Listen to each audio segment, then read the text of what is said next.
My name is Vadim Krasnoky, Mediacentru Ukraine. I welcome all the journalists joining us to cover the most important developments in Ukraine. Today, we are looking at the situation on the Ukraine's borders. With us is Andriy Demchenko, Speaker of the State Border Service of Ukraine. And Andriy, welcome. Hello.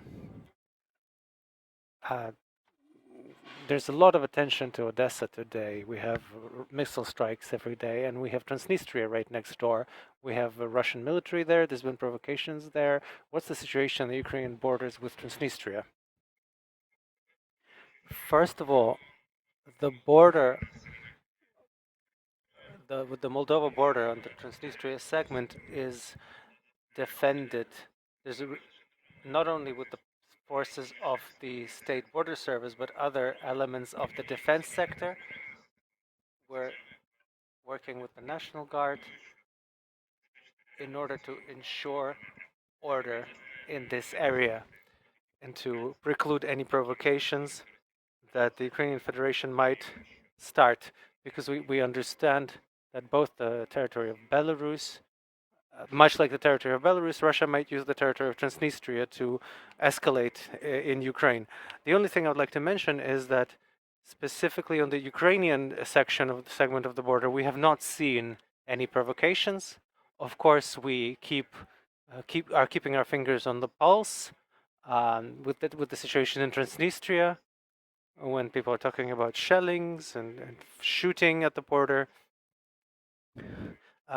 The various social media groups frequently write of various fires next to the border.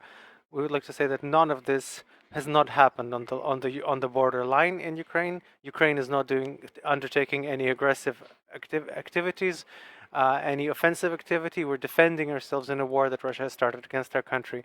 So on the part of Ukraine, there hasn't been any firings or shooting or shelling on Transnistria. What about on the part of Transnistria? Do you see any real danger that is noticeable to your services? Well, okay, first of all, I'd like to mention again that next to the line of the border, we do not see any provocations. We don't see any movement of any detachments or troops or technology. At the same time, in our work, we take into account all of the information that is appearing around Transnistria in order to work to preclude any possible attempts by Russia to use this area against Ukraine in its war. I would also like to add that since late February, all of the checkpoints with Moldova, particularly the Transnistrian segment, were shut down by government's decision. We do not let anybody in, either in terms of people or transport. Thank you. Can we now talk about the Belarusian and the Russian borders? Is the situation there similar? Is it different? What are the differences, if any? What is actually happening on Ukraine's border with the Russian Federation and Belarus? The border with Belarus is reinforced right now. We're watching very closely all of the forces that we have. In terms of Transnistria, we have that also in Belarus. We do not see changes. We do not see anything critical happening on the line of the border, but we do understand that the Belarusian forces, that apparently the Belarusian troops are strengthening their border with Ukraine. Periodically, they mention the testing of their preparedness and various trainings. We take this into account in our work, of course, in order to be prepared if there's any reinforcements of Russia on the part of the Belarusian government in their war against Ukraine.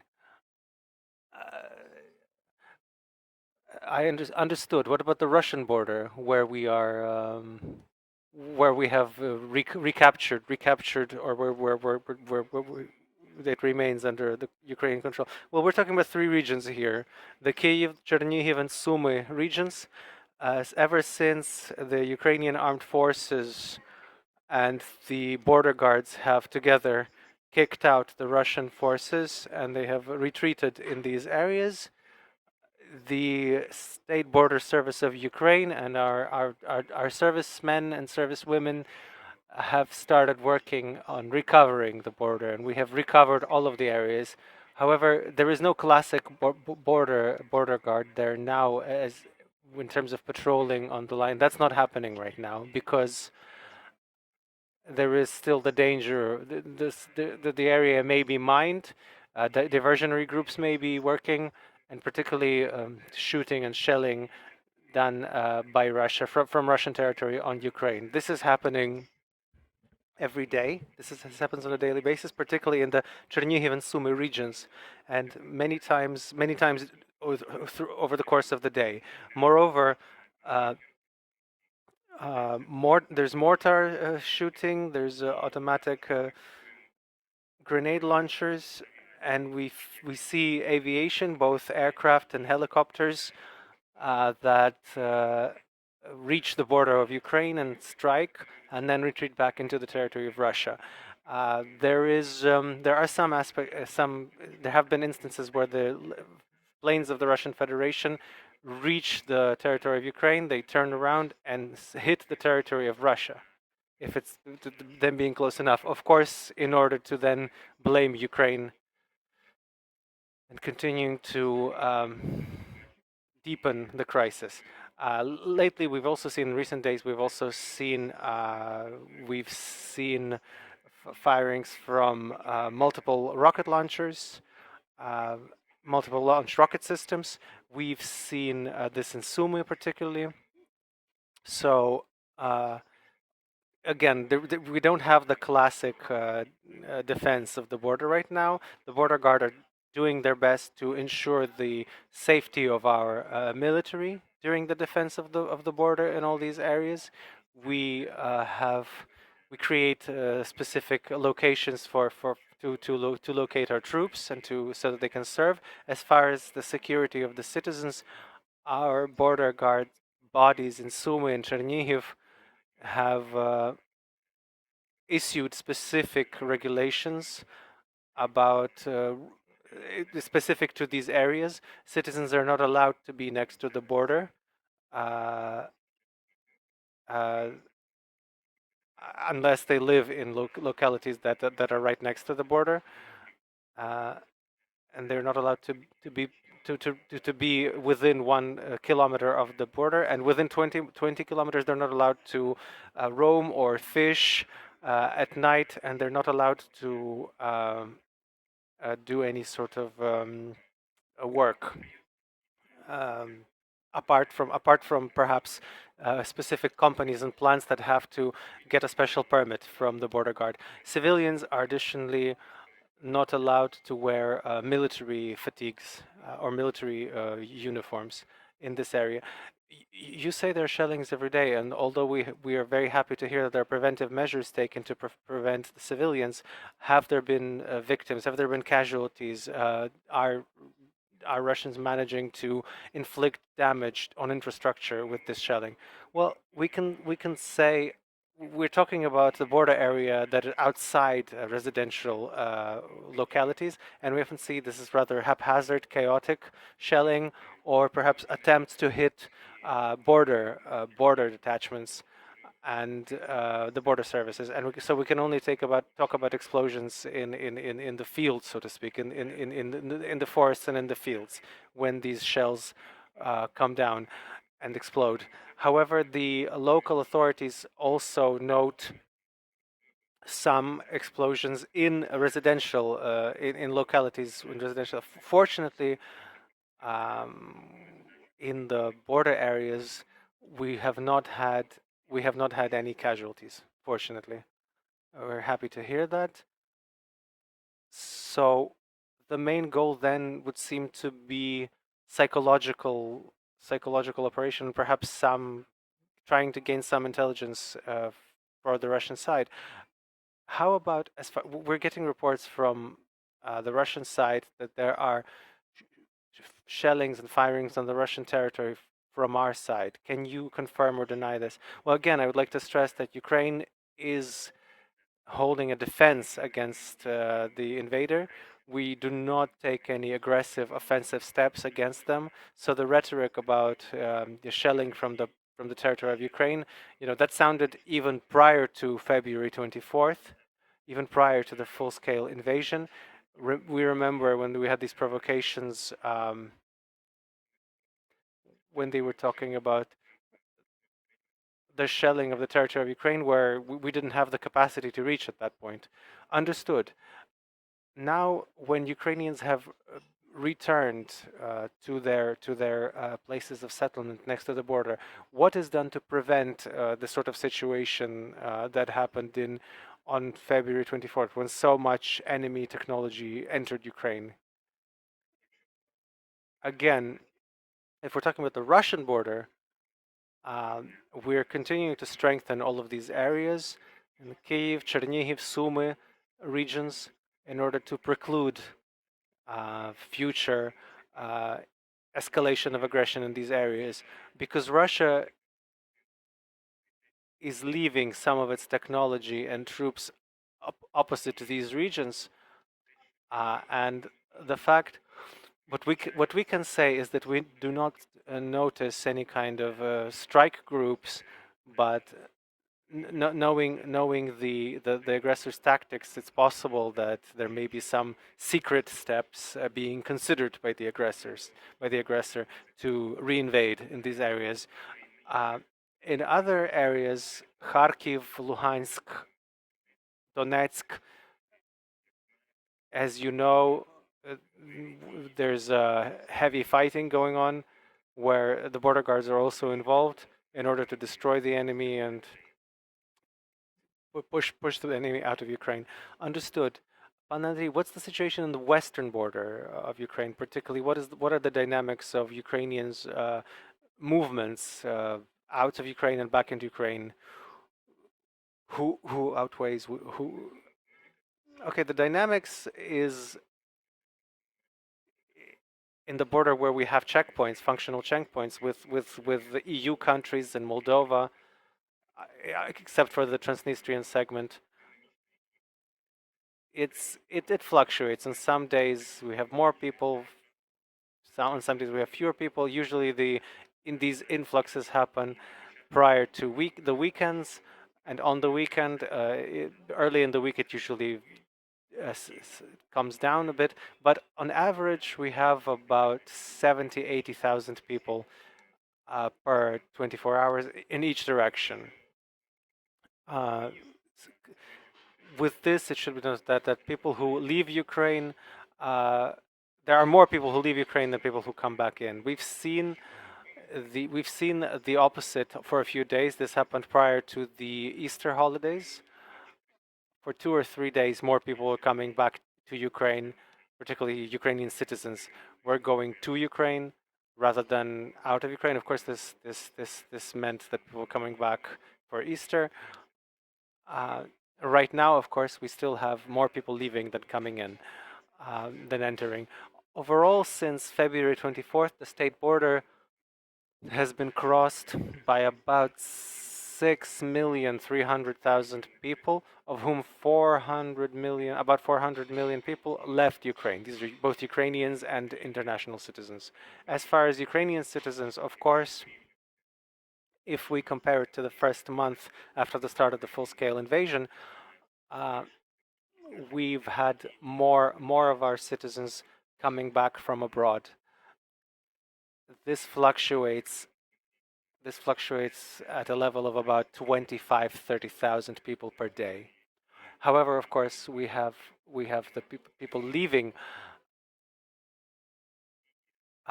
Again, I would like to stress that we still have the restrictions for men aged 18 to 60. There are some exceptions, very clearly noted in the legal acts. We have this information in our official resources so that citizens can acquaint themselves and be prepared. I would like to also stress that citizens of Ukraine can, because of humanitarian situations, with some neighboring countries, Ukrainian citizens can leave Ukraine if with their internal passports. However, I would like to ask our citizens to consider that in many instances they will still need an international passport, a travel passport to leave and to leave abroad, and this is specifically required in the countries where they to which they move. So, if you are thinking about going abroad, it's best that you do your best to have these documents made and cross the border with them, so that you have these documents while you are abroad. Understood. Perhaps, perhaps we have questions from journalists in the room. If yes, please. Yes. Hello, Michael Batsurkiv. I will try to ask in Ukrainian. Could you tell us? My friends were on the border, not far from Lviv to Poland, and they saw a line of trucks uh, that was 24 kilometers long. Some of these, some of them it took 2-3 days to cross the border. I understand that this is because Poland requires a lot of documents and checking a lot of documents. Could you explain why this happens? Why the situation is like this now? Well, I can only speak for the state border service of Ukraine.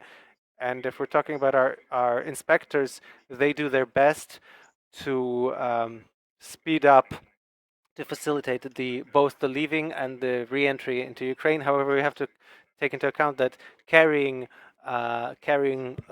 loads and goods needs other documents or other control services, and it's not just the crossing of the border of Ukraine, but other countries, which of course adds time. So, as far as cars and citizens and individual cars who are leaving Ukraine, we don't really have lines. Again, I would like to stress that all of the control services are working as fast as they can to ensure a speedy, and comfortable crossing. Uh, of course, all of this is within the legal requirements of Ukraine and the neighboring countries. They have to keep to their legal requirements. Um, However, do you plan to talk to this Polish border service, because it seems to create serious problems uh, for humanitarian aid? It seems to create problems for our supply chain, because the trucks cannot cross the border, and this is now a crisis. So I would think that perhaps would it be possible to have these bilateral talks to shorten the waiting period to cross the border? Thank you. We again, we as border guards, we perform a certain function. There are other control services that take part in this processing of particularly of trucks and loads and goods. I can say that with my colleagues in Poland, with Polish border guards, our military are working with them every day. We're in touch with them every day. However, of course, we cannot affect uh, the relocation of people. Uh, we cannot control what happens at checkpoints in the neighboring territory. We can only stress, that we can only search for particular solutions, particularly for humanitarian cargoes coming into Ukraine. I should add that, for instance, in Ukrainian checkpoints, we separate the line into different categories, whether they're humanitarian cargo or people or trucks or buses. So again, just to reiterate that we're constantly in touch with our colleagues. However, if there's a lot of citizens at the same time trying to leave or re-enter, of course, this amasses lines on the border. Perhaps there are other questions. I have no more questions. But Andriy, thank you for being with us. Thank you for this important information. With us was Andriy Demchenko, Speaker of the State Border Service.